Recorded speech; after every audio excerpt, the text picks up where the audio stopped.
All right. Hi, everybody.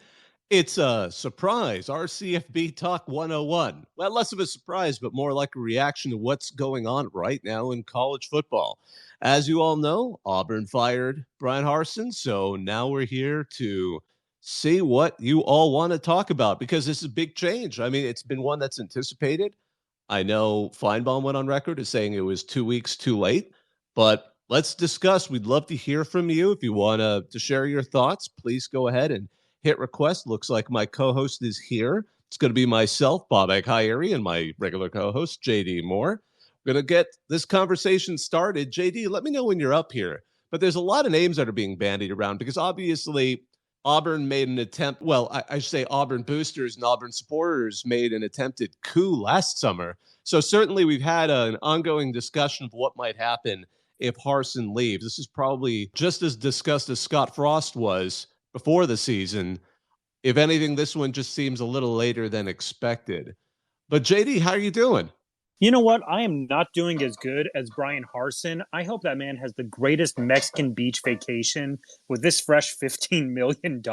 That man deserves it. We applaud the financial finesse. Just still, again, in awe of, we shouldn't be surprised by these massive buyouts that are coming into college football. But the simple fact that Auburn has now paid, the most recent media number that I've seen is $41 million to fire him, Gus Malzahn, and all of their associates and assistant coaches in the course of these two coaching staffs to try to figure out who, question mark, the next hire is going to be, especially in a time where, your main rivals are Alabama and Georgia, which if you are a team like Auburn, you have to try to do something to try to stay competitive with them. What a time to be alive. But congratulations again to Bryan Harsin for getting $15 million richer. The greatest job in America is a fired Power 5 football coach. At what point does this become one of Alabama's greatest exports as a state?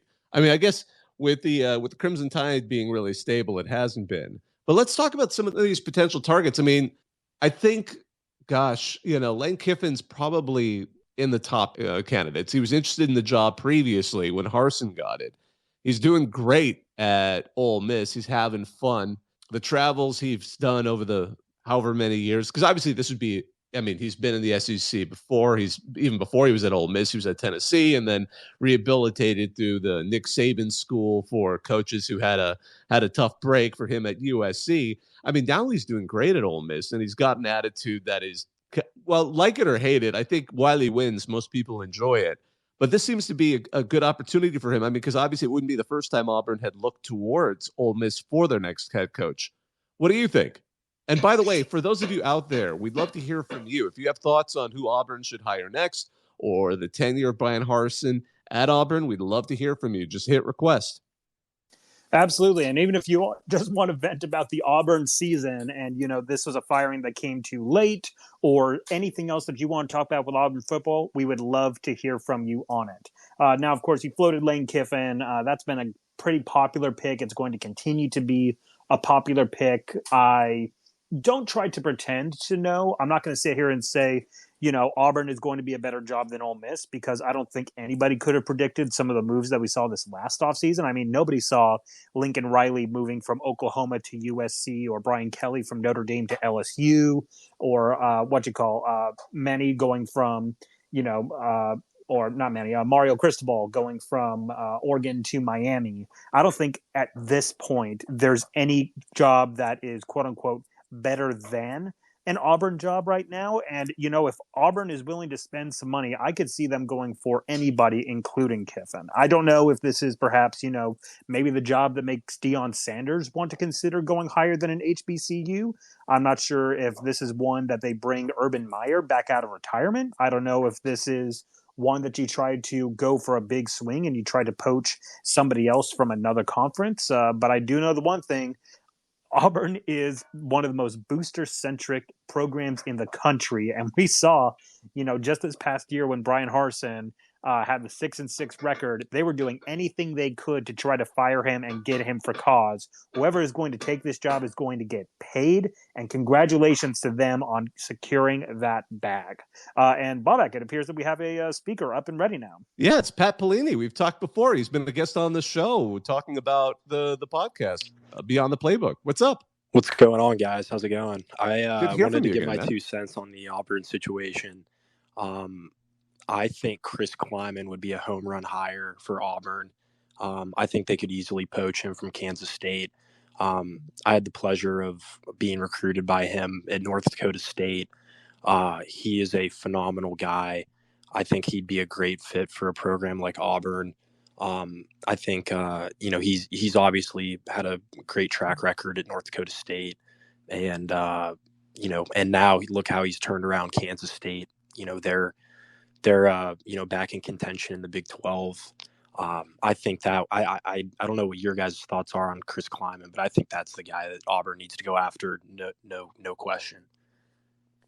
So my biggest issue that I would have with a Chris Kleiman, and probably the same one that Auburn is going to also look at, is one of the biggest issues that Bryan Harsin had was bringing stars to Auburn in recruiting. So that's not to say that Chris Kleiman isn't capable of bringing talent in. It's not to say that he's incapable of developing talent, because he's shown at Kansas State that he can do both. My goodness, look at the game that he had this past week, winning 48-0 against Oklahoma State. But I think one of the biggest issues is in his tenure, Bryan Harsin did not recruit a single top 75 player in the country. And when you start looking at all of the big players in terms of where you're going for recruiting, the type of stars that you're getting, Bryan Harsin was not cutting it. And again, when you've got your rivals, they're Alabama and they're Georgia, and they are recruiting at a gangbusters level. If you continue to recruit at a Chris Kleiman level, you're just never going to compete with those two rivals on the field, and Auburn is not going to settle for that. I don't think at an Auburn you have the capability to wait on development, whereas Chris Kleiman at Kansas State, he can develop any of the guys that he needs to be in the system that he wants to do. Whereas if you're at Auburn, you got to bring in guys that you can start winning immediately. And right now, I mean, Bobak, you can go on your thoughts on that, but especially in a year where Alabama has, I think, 19 blue chip recruits, which is like an all-time record, and 0 of them are committed to Auburn, that's a problem at Auburn. And I'm not necessarily sure how Chris Kleiman fixes that. There's a Yeah, couple of certainly. things you got me thinking about there, because I think the biggest problem for bringing Chris Kleiman or someone like that, because I think he's extremely talented, and I totally agree with you, Pat, on that. The problem is I'm not sure he would fit there, only because of how impatient they are. I mean, it's it hasn't even been 2 full seasons and they're letting him go. And I think part of the problem is you just hired a new AD who literally took the job and within a day fired the head coach. This is going to be his. We've talked about it before, because anytime when Nebraska was letting go Scott Frost, we talked about how that's going to be a career defining moment for their AD. But now John Cohen, this is going to be where he defines himself. I mean, he hired Mike Leach at Mississippi State, so that was a big deal for them, and we'll see how the long term goes for Coach Leach. For the Bulldogs, he's so far decent enough to be a qualifiable hire for Auburn.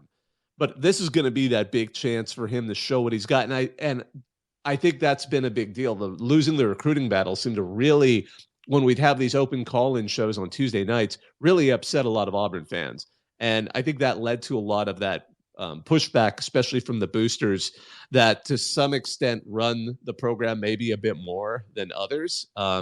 So because they need to make that big splash higher, that would be the only reason why. Because it's so funny, Pat, you're right. He is totally qualified for a lot of positions.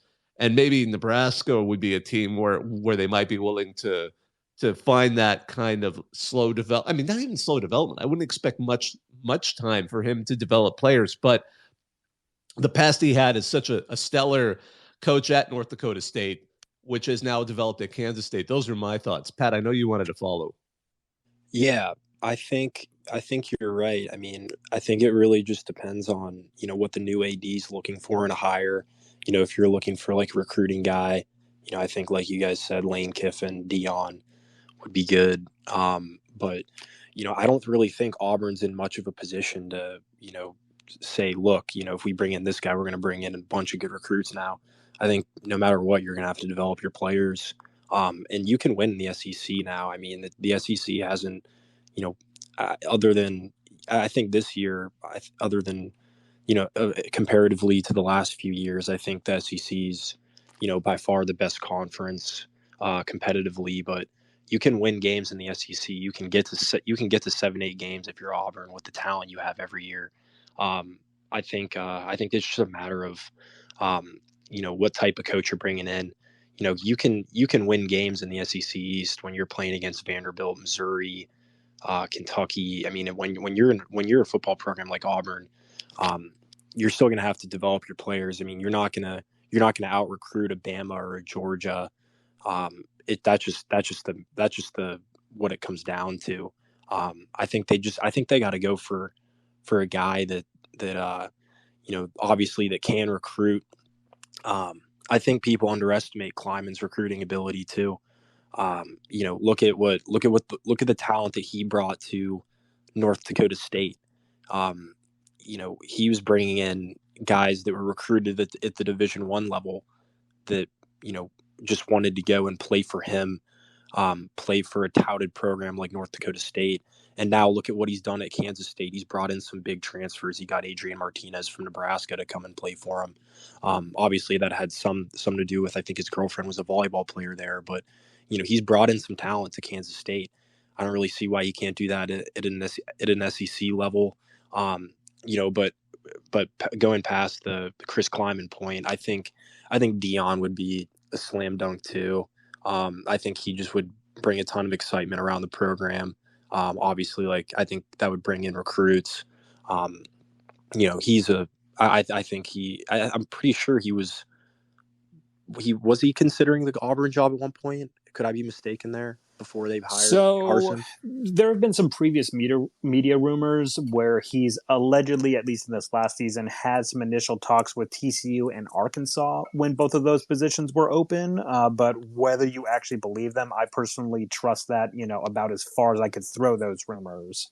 But for him individually, I think the one huge thing for him is, number one, he got into college coaching specifically to rise up with HBCUs to really elevate them and put them on the map. And I mean, last week they had College Game Day going to Jackson State of all places, which that for them is a huge deal in elevating their ability to be a college football program, to elevate their brand of football. And that's why Deion Sanders ended up going to Jackson State. I don't know if he necessarily believes that's his full-term, long-term mission. If someone like Auburn were to come over and say, hey, we want you to coach here, is that enough of a jump for him? I don't know, but I definitely believe, at least more than Chris Kleiman. I mean, we know for a fact that Deion Sanders is a guy who's capable of getting the number one player in the country. And he did that when he flipped Travis Hunter at the very last moment from Florida State.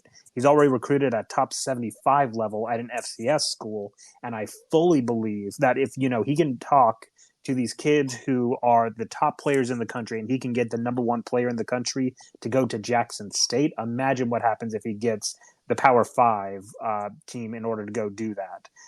But in terms of who they're going to have to hire, they have to hire somebody who does know recruiting at an elite level, which again is the issue with Chris Kleiman because again, you can recruit very well. If you're Chris Kleiman, we've seen him do well at North Dakota State. We've seen him do very well at Kansas State. It is a huge level of difference, though, when your comparisons are no longer FCS competition, no longer Midwestern competition, but then it's suddenly you have to go against Alabama and Georgia year in and year out for recruiting. That's going to be a completely different scale. And that's why I think no matter who they have to have, it's going to have somebody at a very high capable level. I mean, that's why when I see names like, Jamie Chadwell or Mike Leach or Todd Monken or some of these other names, that's why I just find it very difficult to believe that these are going to be the guys who end up being the guys solely because they need some kind of super heavy recruiter that already knows how to recruit at that level. What are your thoughts? Or at least in the region, because I mean, at least some of them, I mean, Monken, at least, he's at Georgia, so he knows. I think Monken would be great. Yeah, so I mean, he is at least familiar with the SC, because I think that is the bigger concern at the root of why that's a factor to a lot of trying to make the slam dunk hire for Auburn, is that the fact that Harsin just came out of because he was at Boise State. For a hot minute he was one of the half dozen one and done Arkansas State coaches who moved on to join bigger programs, but I think, he doesn't necessarily have that level of familiarity with the region. and that hurt his recruiting. And that's something I don't think anybody at Auburn, no matter what side of the fence on whether or not he had enough time or not, or whether they wanted him ousted last summer or not. I think that's one commonality. I think Auburn would want somebody who's familiar with the region for sure. I think one other thing also to mention for anybody else who takes this Auburn job, one of the fascinating things of Auburn's history is, Bryan Harsin did not cut the mustard, was probably one of the worst coaching hires for Auburn in quite a few generations. But if you look back, here's a fun trivia question. Who was the last Auburn coach who did not have at least one undefeated season or a national championship appearance at one point in his tenure? Gosh, you'd have to go back pretty far because I know. God. Yeah, because I mean, let's see here. You'd have to go back to the 80s. Probably. I mean, it's not Malzahn, not Gene Chizik. Who did they have before that? Tuberville. And he had an undefeated season. That was the one where he got left out, and it was USC Auburn. Pardon me, USC Oklahoma. Yeah, I don't know. I don't know if it's not Tuberville. It had to have been the guy before him.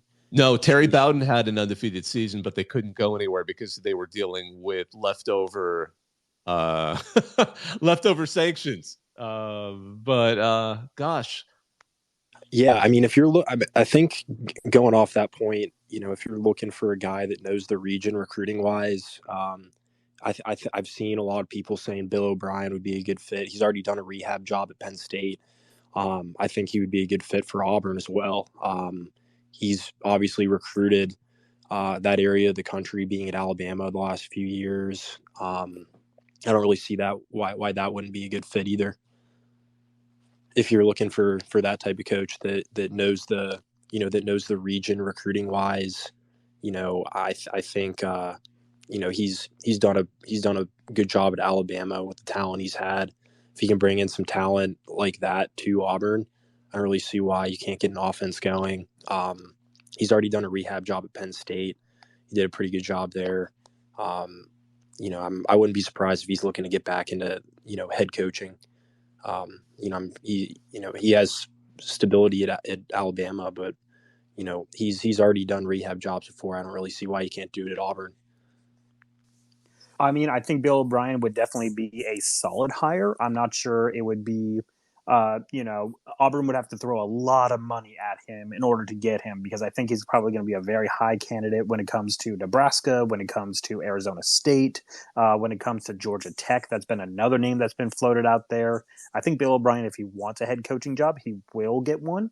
Auburn could definitely be one of those. But to that previous trivia question, though, that I did pose, the answer is Pat Dye, who stopped coaching at Auburn in 1992. That is the last head coach to have not had at least one undefeated season or a national championship appearance in Auburn's history in at least the last 30 years. And then if you want to go back even further, Ralph Jordan, the legendary head coach there, started coaching in 1951.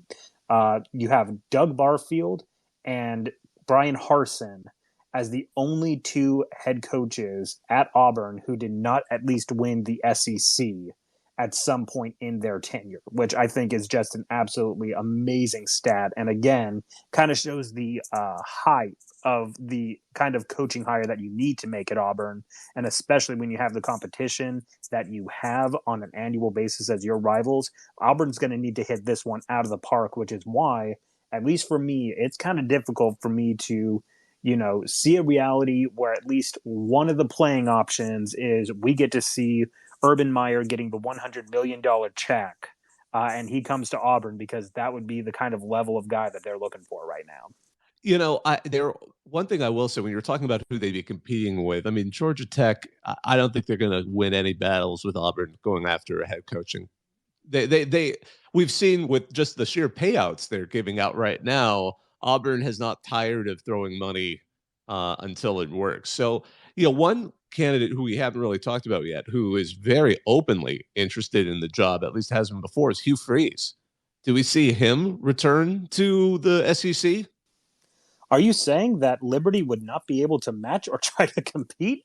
Man, if you want to talk about like just a great opportunity for someone, I mean, again, morals aside, outrage aside, right now Hugh Freeze just secured a bag for $5 million a year through 2030. He's got Liberty moving up into CUSA. He is one of the last one-loss teams left in the country right now. This is a time to be alive for Hugh Freeze, and especially when he has one of the biggest resume markers for anybody on the market right now. You know, he's beaten Nick Saban twice. There are very few coaches that can say that at the college level, and it is definitely something to continually consider. Whenever you're going to try to look for any kind of coaching, I think one of the issues is always going to be I think Hugh Freeze would be the replacement level of what Auburn is trying to look for. I find it very difficult to believe that Auburn would actually squeeze the trigger and make sure that he came onto the Plains. But I think in terms of what they're looking for, I think that's going to be at least the base level of could we succeed in the same way if we were to hire Hugh Freeze with inter-candidate X here. Plus, you're not going to have to worry about any recruiting violations if you're Hugh Freeze now with the whole NIL stuff. It definitely changes it a bit for him. And it's I just realized they were both, I forgot that Harsin and Freeze are both Arkansas State one and dones. I always forget how many people were there. Oh, yeah.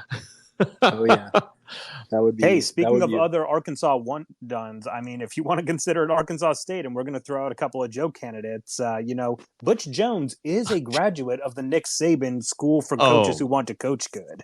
Oh, you speak that heresy. No, I'm not sure if I'd go quite that far, but there some of the other interesting candidates out there. We talked about obviously Freeze and Sanders and Lane Kiffin are strong ones. There's some other kind of oddballs that have been out there. I mean, less of an oddball, although I'm not sure his star is shining quite as much as it had been earlier this season, would be Mark Stoops, because Kentucky, just seeing them competitive is a big change. There's no way they could get Stoops to come from Kentucky. I don't see it happening personally, but he's obviously had a tremendous amount of success at Kentucky. He's turned their program around. He's really he's started to recruit really well there. I don't really see him, taking that jump from one SEC program to the other whenever he's having, all the success that Kentucky could ask for there. I just personally couldn't see it. Yeah, we've talked many times on this program about the incredible contract that he has at Kentucky, where it's, you win, I think it's 7 games and you get the extension. And then if you get 8 games won in a season, you get an even larger extension. And he's got that job for life, as long as he does just the bare minimum. And I cannot imagine, especially at Auburn, they're not going to settle for, hey, if you just win 7 games this year, we'll give you another extension. That's not a big deal. That's not happening, and I don't see him jumping. No doubt, but I have to go, guys. It was good talking with you guys. But my top 3, I think, is still Chris Kleiman, Bill O'Brien, Dion. That's my top 3. I'll leave it at that. You guys have a good one. Take it easy. Yeah, thanks for joining us, Pat. It was great hearing from you again. And again, if any of you want to join us, we'd love to hear from you as we talk about possible candidates at Auburn, as we talk about how Bryan Harsin's tenure went at Auburn. JD, I know you have some total chaos candidates you wanted to toss out there. Yeah, absolutely. And again, if you want to request to come on up here, we want to hear your thoughts as well. Please go ahead and request. You can hit that button right there on the bottom left. We'd love to hear from you on your thoughts about the Auburn Tigers and the open job after Bryan Harsin has been fired. But yeah, Bobak, I'm thinking of a couple of chaos candidates, because I'm also trying to think again of, nobody would have expected Lincoln Riley to go to USC. No one would have expected Brian Kelly to go to LSU. So I'm trying to think of, who would be realistically in that realm of, if we were to get a wild, out of nowhere, just poached somebody, if you want to cause some huge drama for this offseason, what about Steve Sarkisian going from Texas to Auburn? I mean, this is a guy that he's the offensive coordinator for several championship teams over at Alabama. He knows how to recruit in the SEC. He knows how to recruit at an extremely high level, given what he's done at the University of Texas so far, bringing Quinn Ewers in, bringing Arch Manning in. I mean, if we want to go talk about, like, just let's throw some absolute chaos in there. I mean, Steve Sarkisian, I think, would probably be one of those top poaching if we were to do that in the same way of Lincoln Riley to USC. That one is true chaos. I'll give you that. Although I don't know if he's, gosh, at this point, has he won enough? Or would people just, I mean, I'm not sure he would have this splash. But a little on the less chaotic side, how about Matt Rule? I mean, he's now available. Yeah, I mean, Matt Rule, I think, is also going to be one of those hot hands of, like, that phone has to be ringing off the hook for him, especially with the turnaround that he did at Temple and the turnaround that he did at Baylor. I think he's going to be a little bit more suited for that Nebraska job, more so than the Auburn job. I could see Auburn trying to be interested in that and try to offer that. But again, you have to look at where he had with the base of recruiting. I don't think he necessarily matches that for what we would want to necessarily see at the Auburn job. I could see it happening, but I'm a little bit skeptical, at least based on the body of work that he has had and for what Auburn is looking for. I could definitely see it, though. I will definitely give you that. I do think you're right. I think he is a bit better suited to the Nebraska position. I mean, part of me is always humorous. I always want to see, if we're talking total chaos candidates, I'd love to see a team just decide, we're going to hire Thomas Tuchel. Just let him go. Let's go with a Premier League coach. No, but how about another chaos candidate? Who's the other one? And again, if any of you want to join in, we'd love to hear your thoughts, serious or otherwise, about who Auburn should hire, how Harsin did there, whatever you feel like. We'd love to hear from you. Yeah, so I mean, again, I think one of the big chaos ones, if you were going to go at the level of, like, that Lincoln Riley surprise hire to USC, we've already mentioned Steve Sarkisian as an absolutely wild, could cause a bunch of chaos. One that fascinates me, and I don't know if it would be a good idea or if it would be a bad idea, but, would Chip Kelly have interest in that job? I know that he doesn't recruit at the level that they would want to see, but he's brought winning culture back to UCLA. He obviously had his long streak at Oregon for a long time. I'm fascinated to know if Auburn would be desperate enough to try to pull something like that off. Because, again, one of the other things that you have to remember was Bryan Harsin was not the first guy that they wanted to hire. Brent Venables had passed them over. Billy Napier had passed them over. And we'd kind of seen, like, just this chaotic coaching search when they let go of Gus Malzahn the first time. And I think, like, I could definitely see some kind of form of, just, hey, we need some kind of splash hire, get anybody, and then we could see something along that type of line, or at least that kind of thinking, in order to get that kind of coach. I'm trying to think of anybody else from at least the region, or of someone who has known that region before, has Power 5 experience, and at least would be interesting. And I think one of those as well, if we stay in the Pac-12, I know it's only been 1 year, but... Yeah, Dan Lanning. That was who I was thinking. Because at least he's had experience in the area. And after that, the opening loss to Georgia, each week that's passed, it seems like that was a combination of them playing, a returning national championship team and a first-year head coach and a lot of that shakedown. But I think he would be more plausible only because it's been such a quick acceleration back to seeing an Oregon team that's challenging for a potential, conference championship or, an outside chance at even beyond. While UCLA, it took Chip Kelly quite a bit of time to get them to where they are right now. And again, we've gone back to, I don't know, especially seeing how quickly they've let go of Harsin. Auburn has any patience for a buildup. I think that would always hurt someone like Chip Kelly getting there. And he's also kind of he's kind of a bit of a cantankerous person to deal with from all intents and purposes. And I think from what it seems from the stories, Harsin's can also a bit testy as well. So not sure that would be a return. That would seem like a bit more of what they've had to deal with.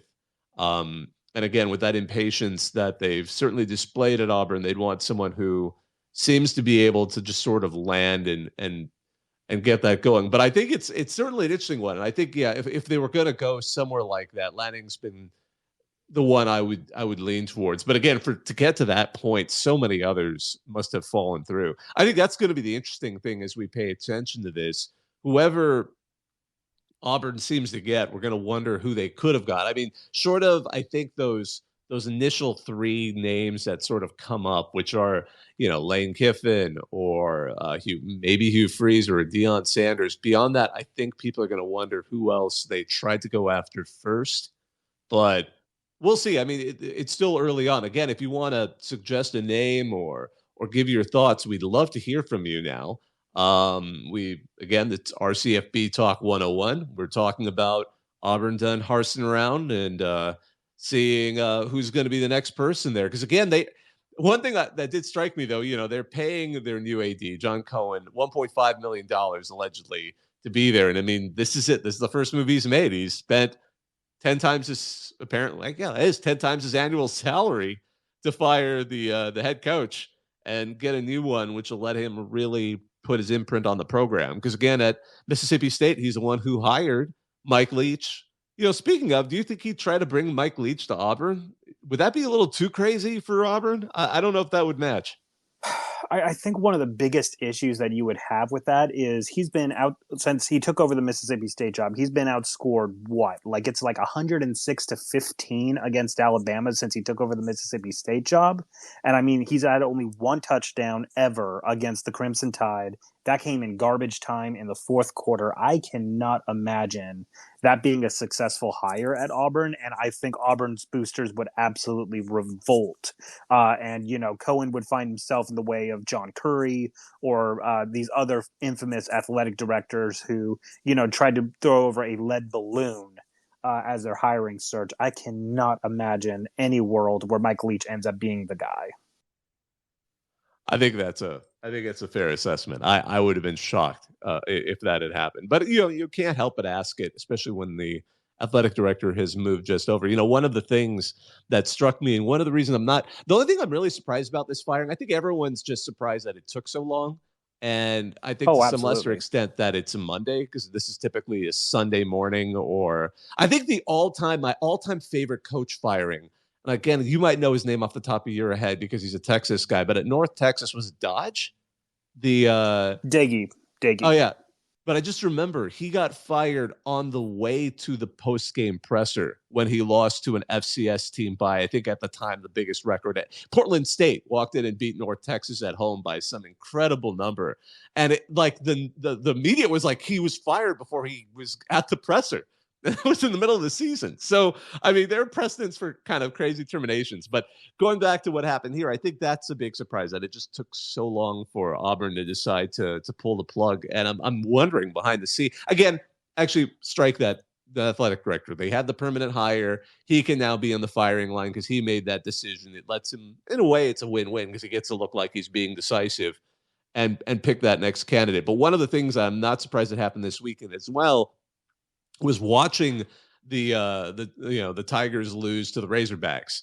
That was definitely one of those moments where, it's so funny. I think that was a striking moment in the post-game discussion that we had on Reddit about the Arkansas. They won 41-27 over Auburn. A lot of folks were like, "This is one thing that Auburn under Gus Malzahn was always really good at."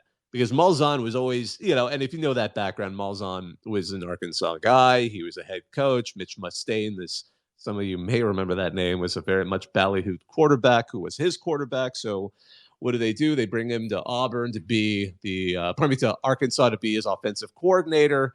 Various reasons. They, what's his name? Oh, the head coach didn't want him there anymore. They changed the offense around, and then next thing you know, He's bouncing around, becomes a head coach at Arkansas State, jumps from there to be Auburn's head coach. And everything ends up tonight kind of heading back towards Arkansas State at one point or another. But he ends up there. And one thing he was always good at was taking out Arkansas with a vengeance because of a lot of fans seem to think that he really is bitter that he never got a chance to be that next head coach there. Again, if you have thoughts on who Auburn should hire next or how they've gone with the process, because obviously Harsin, the tenure has been interesting all summer. We've dealt with not dealt with. We've been delighted by listening to all the chaos that was happening with the boosters attempting a failed coup to get him out of the program. And I think that's another question that any potential head coach is going to wonder, how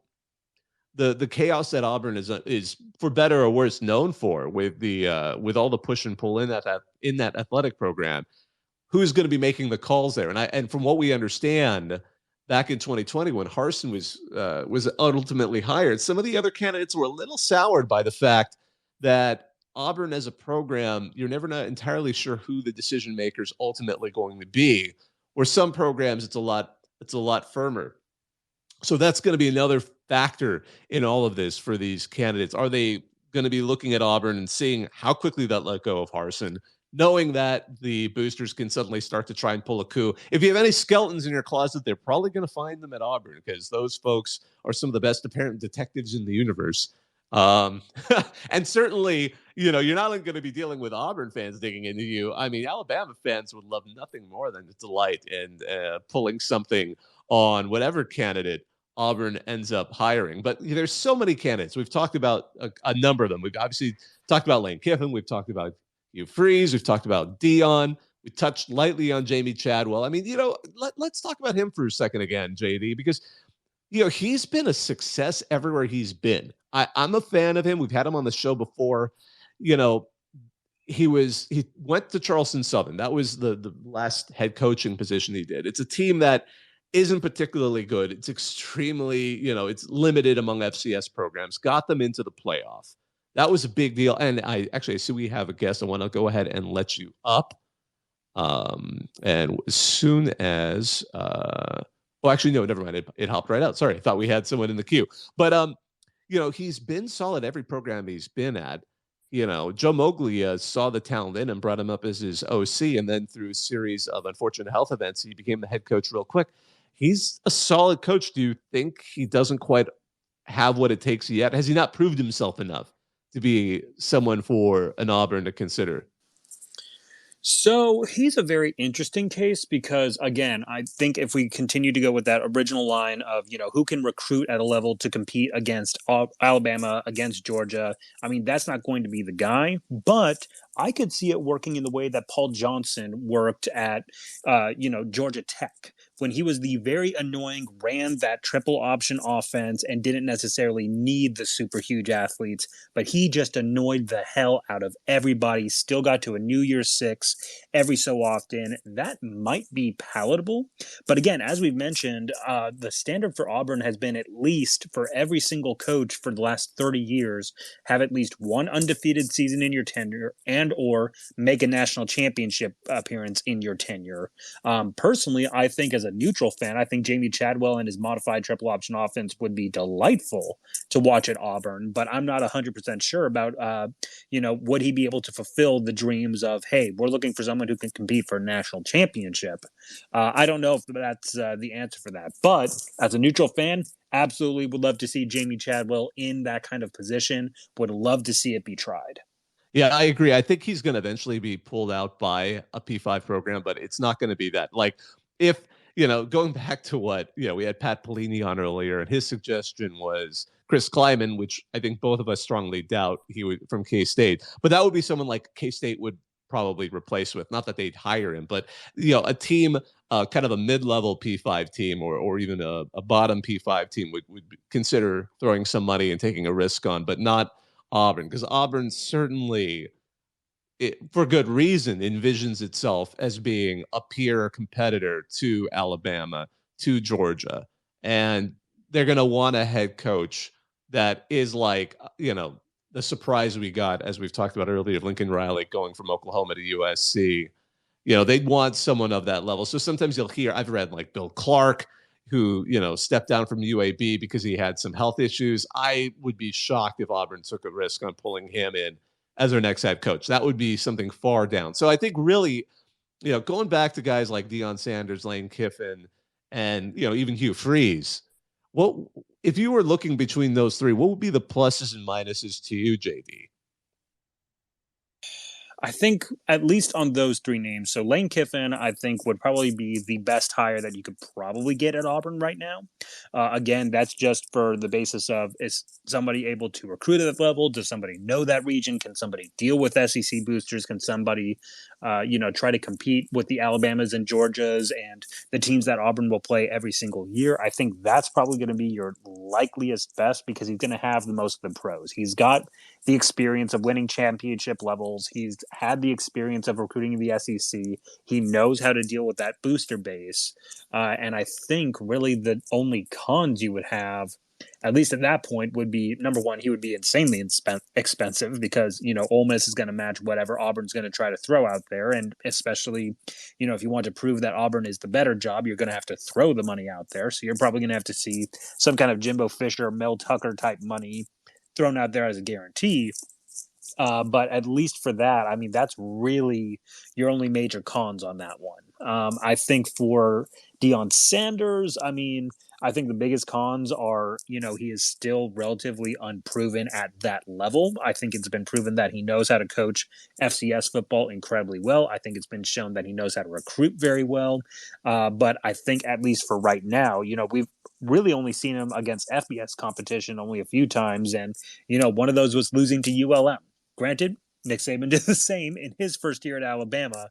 So we'll see what happens with that. But I think that's going to be one of your biggest ones. We've never seen him have to deal with boosters on a massive level like he'll have to do at Auburn. We've never seen him have to kind of guide that type of program before or go against a competition where he's got, people who have as much talent, or if not more talent, than what he's got at Jackson State right now when he goes up against a Southern, a Grambling, or any of these other teams. I think that's at least your huge con on that one.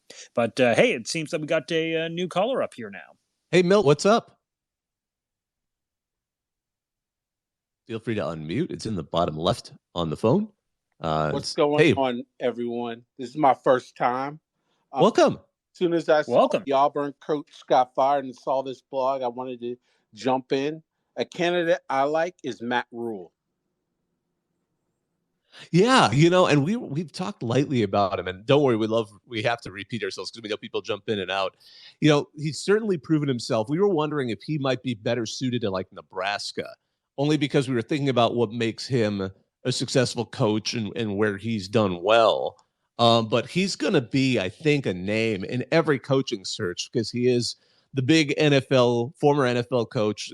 He's fired in the NFL, but has a great college track record. It would be, I think Auburn is at the very least going to, I'm sure Matt Rule's agents have reached out to Auburn if they haven't kicked the tires themselves.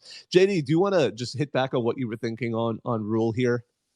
Yeah, sure. Absolutely. I think, number one, I think Matt Rule is a fantastic coach. I don't think it would be the worst hire at Auburn. I think it'd be certainly a fine hire, but I'm not sure if Auburn will have the patience to see him do a rebuild in the way that he's typically done a rebuild because he's had the results at Temple, he's had the results at Baylor, but he also had at least 3 years at both of those institutions.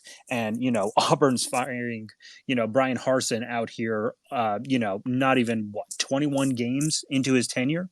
I'm not sure that Auburn's going to have the patience for a Matt Rule buildup. And then again, in order for Auburn to have its own version of success, it has to be able to keep up with an Alabama and a Georgia every single year because those are the chief rivals. I'm not sure if Matt Rule will get the patience and the long enough leash to build what he would need to build at Auburn to make it good for the long term. But that being said, I do think that Matt Rule will be a top candidate. I think he will be a little bit more suited for like that Nebraska job, maybe the Colorado job. But I think he's going to be a head coach somewhere next year, and Auburn very well could be one of them.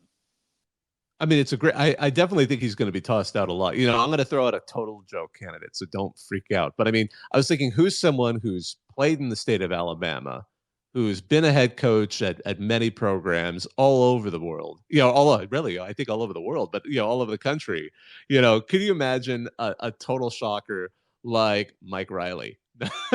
I'm sorry. That would make me laugh only because I still remember how crazy it was when Nebraska pulled him up, but.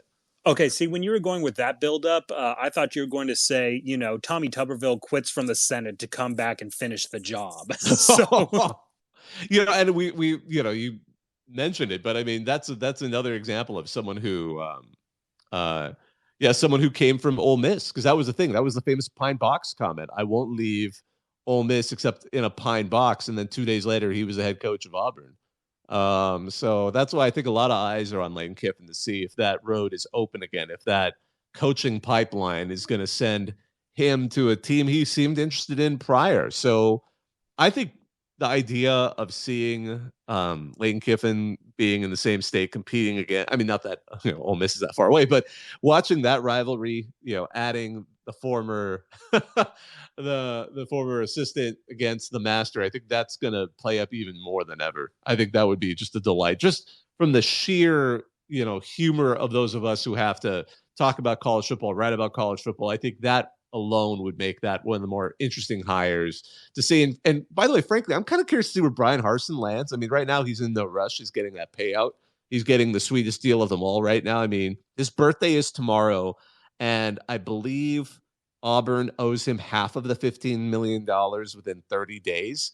So, I mean, happy birthday to him. And, today was, of course, Nick Saban's birthday. He's the Halloween birthday guy. He turned 71. Some folks have joked this is not the greatest Halloween gift to see my Bryan Harsin leave Auburn, but certainly Harsin's going to get $15 million, or at least $7 million pretty soon to make that his November 1st birthday pretty sweet.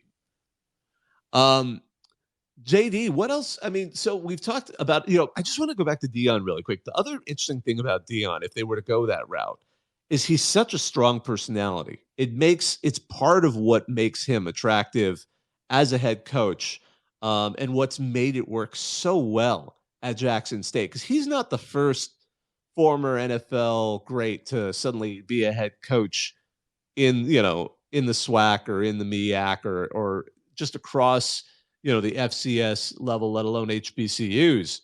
So I mean, he's been that magnetic personality there, and I'm not sure if Auburn is going to let that breathe to the level that would be beneficial. And I wonder what program would be that place for him. I don't want to necessarily speculate on where Deion would move to. I mean, quite possibly he might just stay. And I could see him doing that too. At this point, I was much more skeptical last year. I was thinking, this is a mercenary move. He's going to move on. He's going to bounce to some other program. But now I'm wondering if he does want to just stay there until he gets bored or decides there's a bigger challenge for him to achieve. And whether or not he'd be, because I mean, there's two things that are going to happen. Some of the candidates who might go to a program like Auburn might also want to stick with their program until they finish whatever they started. And that sometimes runs out of room, because then suddenly, if you're the AD at Auburn, if you're John Cohen, you're like, I don't have the patience to do this. People are going to think I'm not getting the coach I want. They might move on quickly. And we see that sometimes. Part of the reason I think PJ Fleck ended up at Minnesota was because of the chaos that ended up in Minnesota losing their head coach after the bowl season, or right after the bowl season. So suddenly PJ Fleck, who had just completed a season where he had taken Western Michigan into the New Year's Six, then he was willing to look, but he was not willing to look before that happened. So that's, sometimes you get those sweet spots like that, but some of the coaching candidates that might be tossed out there could be folks that'll be in that boat where they don't want to leave until maybe they've wrapped up their season, or at least wrap the regular season. And a place like Auburn or a place like Nebraska or a place like that may not be willing to be patient with that. I'm not sure how that's going to go. JD, what are some of your thoughts, as I've kind of been bouncing all over the place here?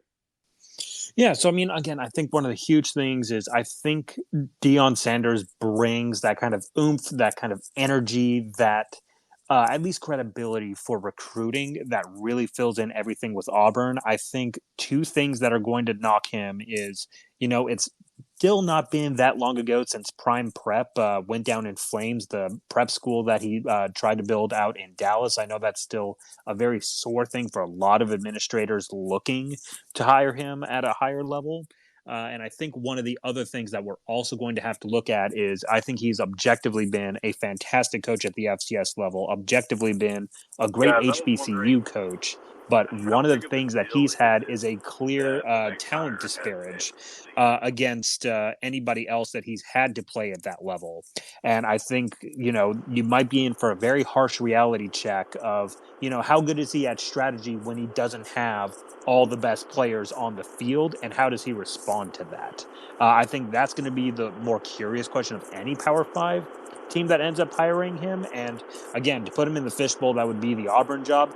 Who boy, again, neutral observer, would love to see it. I think he really elevates the recruiting and the talent pool at Auburn, but I'm still got some curiosities on the administration and the response to having that type of adversity. Let's see what happens with that. Hey, Blake, sorry, I know you're on. We'd love to hear from you. What's up? Hey, I was just wondering, how big of a deal is it for Auburn's next hire to have SEC experience? Because we looked at the previous coaches that they've had that have had SEC experience, and they've been very successful. But you take Harsin, a West Coast guy, and you plug him in, and he just never took he just never got solid ground to run on. So how big of a deal is it to have that SEC experience? I'll hang up and listen. Thanks.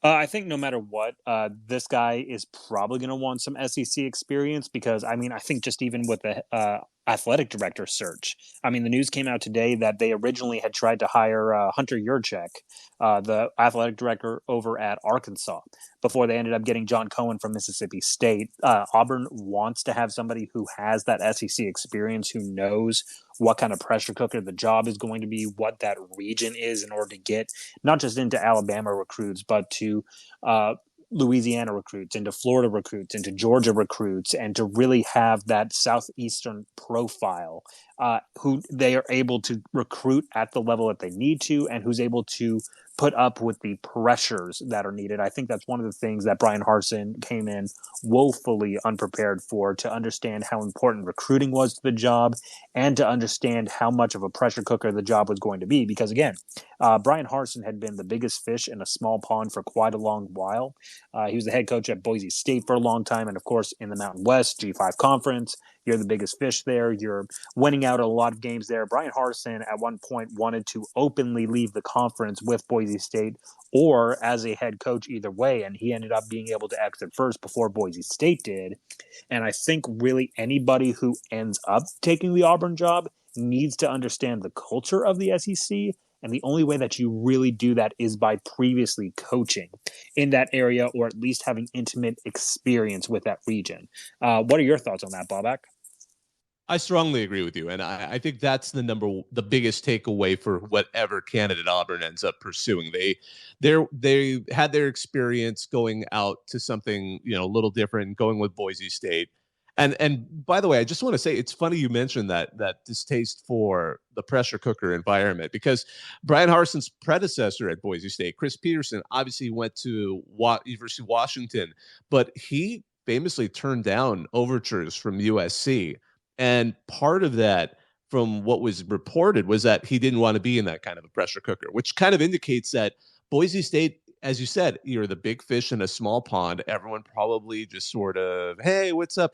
It's not West Coast, it's Idaho, but at the same time, it's pretty relaxed. You get, as long as you're winning, everyone likes it. They've had nothing but success between Cotter to Hawkins to Peterson, to Harsin to now, Avalos, but.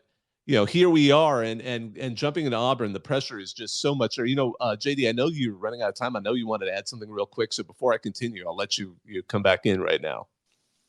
Yeah, I think, we've talked about pressure cookers, and especially the idea of Chris Peterson when he decided to go to Washington as opposed to USC.